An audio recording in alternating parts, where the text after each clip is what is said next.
아이들은 크면서 다치는 일이 종종 발생하죠. 다치면서 크는 거라고 하지만 막상 내 아이가 다치는 모습을 보면 가슴이 철렁해지죠. 병원 응급실에 갈 정도로 아프다면 불안감을 느끼기도 전에 눈물이 흐르고 괜스레 이유도 모른 채 미안해지기까지 합니다. 아이가 나아가는 모습을 볼 때야 마음에 안심이 됩니다. 조금만 다쳐도 이런 마음인데 어느 날 아이가 장애가 있다는 말을 들었습니다. 완치의 개념이 없는 자폐 스펙트럼 장애. 그렇게 우리 가족은 아이와 함께 새로운 세상을 살게 되었습니다. 저는 결혼 5년 만에 시험관 시술로 쌍둥이를 출산했어요. 이유 없는 난임이었고 주사공포증이 있어서 인공수정하면서 배에 주사를 찌르다가 경련을 일으키고 기절한 적도 있어요. 옆에서 지켜보던 친정엄마가 시술을 내심 권유하셨음에도 불구하고 제가 힘들어하는 모습에 애 안 낳아도 된다 라고 말씀하셨죠. 다행히 너무 감사하게도 첫 번째 시험관 시술로 바로 쌍둥이가 찾아와 줬어요. 너무 조심스러워서 자궁 경부가 짧아졌다는 말에 조산할까봐 무서워 하루 24시간 중 20시간을 누워서 지냈죠. 그렇게 만나게 된 아이들은 인큐베이터도 안 가고 건강하게 태어났어요. 꿈꾸던 아이들을 현실에서 만난 건 정말 큰 행복이었습니다. 대부분의 엄마들이 그렇듯이 주변에 아이 키우는 지인들을 보면서 곧 걷고 뛰겠지? 아이가 처음 엄마라고 말해줄 때면 얼마나 감격스러울까? 그러다가 3살 되면 귀가 따갑도록 말을 하겠지? 하는 아이들의 미래를 당연스레 상상했어요. 하지만 기대와 다르게 아이들의 발달은 매우 느렸습니다. 처음엔 그럴 수 있지 라고 생각했지만 시간이 흐르면서 다른 아이들과의 발달 격차가 점점 더 벌어지고 정상 발달 아이들과 다른 점이 보이면서 불안감이 커져갔죠. 그렇게 불안감 반, 기대감 반으로 지내다가 41개월, 20년 11월에 김수현 아기발달연구소에서 검사를 받고 지적장애의 가능성이 높다는 검사 결과를 들었습니다. 아직 말이 안 트여서 그래라고 부정도 해보고 술 먹고 내가 대체 무슨 그런 큰 잘못을 저질러서 나한테 이런 일이 일어났냐며 분노도 했습니다. 더 자세히 물어볼 곳도 없고 공감을 얻을 때도 없었습니다. 당시 남편은 육아를 적극적으로 도와주는 편도 아니었고 전 저녁 6시에서 7시만 되면 마치 알람이라도 울린 것처럼 가슴이 먹먹해졌습니다. 참아보려고 해도 흐르는 눈물과 그런 엄마를 보며 아무런 동요 없이 웃던 아이. 감정 조절이 안 되고 반복되는 우울감을 견디지 못해 처음으로 정신과의 문을 두드립니다. 아이는 일상을 살아가는데 제가 일상을 살아가지 못했기 때문입니다. 처음에 저녁마다 술을 마셨던 것 같아요. 그런데 숙취는 심하고 술을 마시고 아이들을 재우고 아침에 아이들을 케어하려니 더 힘들더라고요. 술을 마시면서도 그걸 예상하니까 기분이 오히려 더 나빠지더라고요. 그래서 술도 못 마시고 낮에는 무기력하게 있으니 약의 힘을 빌리기로 한 것이기도 해요.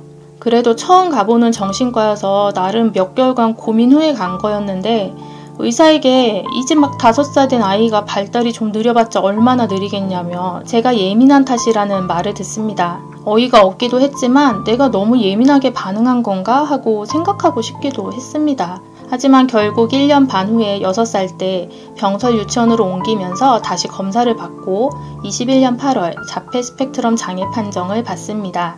신기하게도 이 무렵 제가 어땠는지 제 상태에 대한 자세한 기억이 없습니다. 체감을 못해서인지 오히려 얼떨떨하게 아이를 차에 태워 집으로 돌아왔던 것 같습니다.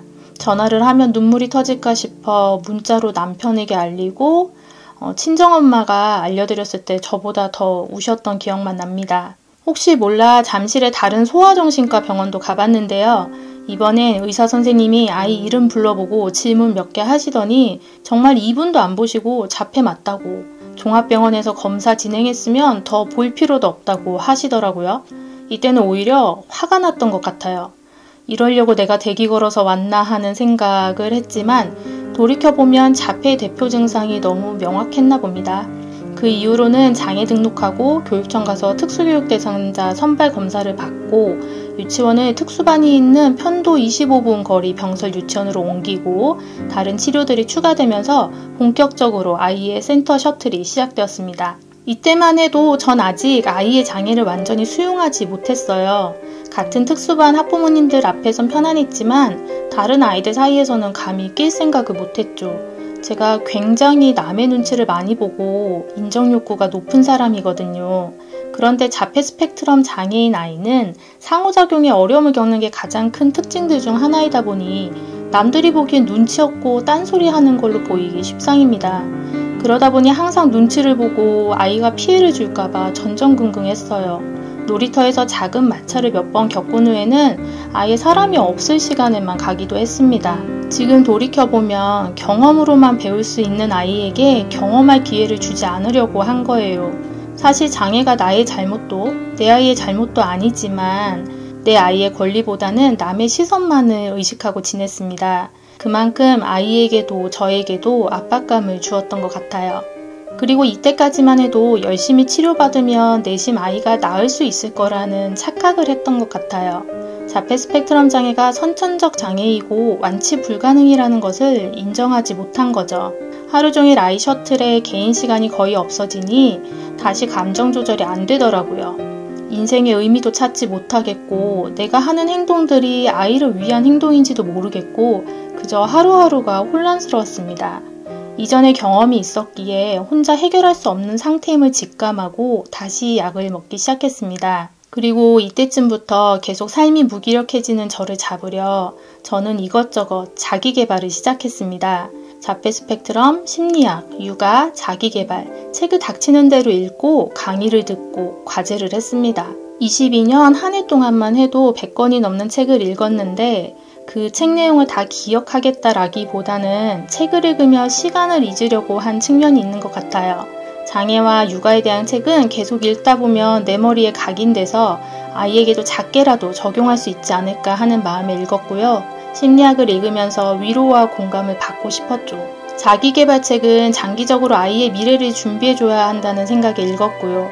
아이가 보통 치료를 30분에서 40분 정도 받는데 그 사이에 계속 책을 읽고 집에선 오디오북도 듣고 정말 틈틈이 무언가를 계속하고 있었던 것 같아요. 부작용도 있었지만 그래도 당시엔 다른 곳에 집중을 하니 마음이 헛헛해지는 걸 느낄 시간이 없었어요. 그래서 무언가 집중할 수 있는 것을 마련해 놓는 것도 좋은 방법 같아요. 그렇게 아이가 8살이 되어 올해 학교에 입학했습니다. 유치원은 집에서 멀었지만 초등학교는 집에서 가장 가까운 곳으로 갔어요. 이제는 많은 사람들이 행운이에게 장애가 있음을 알게 되겠죠? 여전히 남의 눈치를 많이 보고 저는 담임 선생님께 조금이라도 도움이 되고자 거의 모든 학부모 활동을 신청했습니다. 그 중에 일주일에 한 번씩 오전 시간에 아이들에게 10분간 책을 읽어주는 활동이 있는데요. 제가 참석하는 날이면 행운이 반에 가서 책을 읽어주고 오신 어머님들이 항상 행운이 이야기를 꺼내셨어요. 그 반에 장애가 있는 아이가 있는데 집중을 못하더라. 돌아다니니 선생님이 지도해 주시더라. 등등등. 그럼 전 제가 그 아이 엄마예요 하고 말하죠. 그런 일이 반복되자 한 번은 그 모임 회장님께서 저를 염려해서 연락을 따로 주셨더라고요. 자꾸 언급이 되는 상황에 마음이 괜찮냐고, 미안해하지 않아도 된다고, 너무 무리하지 말라고요. 말을 듣는 순간 눈물이 계속 났어요. 그리고 아직도 내가 아이의 장애를 수용하지 못하고 있나라는 생각도 했어요.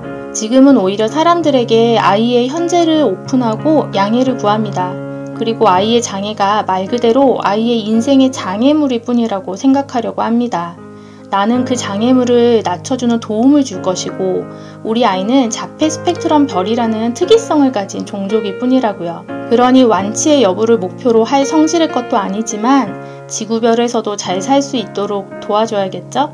다행히 담임선생님, 도움반 선생님, 활동보조 선생님께서 모두 아이를 진정성 있게 대해주시고 예뻐해주셔서 얼마나 다행인지 몰라요. 올해의 복은 이미 다 받은 것 같습니다. 여전히 매번 작은 일에도 가슴이 조마조마하고 상처받는 일들이 생깁니다. 그래도 피하는 게 정답이 아니라는 것은 확실하기에 나도 아이를 자연스럽게 인정하고 받아들이는 과정을 반복하려고 연습하고 있습니다. 그래야 아이도 스스로의 장애를 부끄럽지 않게 받아들이고 그렇게 아이도 저도 그만큼 많은 것을 경험하고 성장할 수 있겠죠? 마지막으로 드리고 싶은 말씀은 엄마는 강하고 강해져야 하는 것은 맞지만 언제나 강해야만 하는 것은 아닙니다. 본인에게 힘든 상황에 놓여 있을 때 본인이 너무 약하다고 생각하지 마세요. 힘듦의 기준은 타인이 아니라 나 자신입니다. 마음의 아픔이 너무 오래 간다는 생각이 들면 감기에 걸리면 감기약을 먹듯이 정신과에도 그냥 약을 타러 간다고 생각하셨으면 좋겠어요. 저도 아이를 사랑하지만 종종 우울감이 차오르는 것을 막을 수 없고 그렇게 자기 개발에도 몰두했지만 스스로 강해져야 한다고 너무 채찍질한 결과 오히려 강박증이 생겼습니다. 중요한 건 본인의 마음을 살펴보고 아프다면 아픈 게 맞다고 인정하고 그런 자신을 더 압박하지 않으셨으면 좋겠습니다. 그리고 아이가 존재만으로 사랑받을 가치가 충분한 것처럼 엄마 스스로도 존재만으로 사랑해줄 가치가 충분함을 아셨으면 합니다. 이 말을 듣는다고 아픈 게 덜 아파지진 않을 거예요. 다만 당신이 아파하는 게 잘못된 건 아니라는 걸 스스로에게 말해주셨으면 합니다. 자신이 아픔에도 타인을 돌보는 당신은 이미 그 자체로 오늘의 최선을 다하신 거예요. 자신에게도 연민과 따뜻함을 베푸는 하루 되시길 바랍니다. 오늘도 화이팅!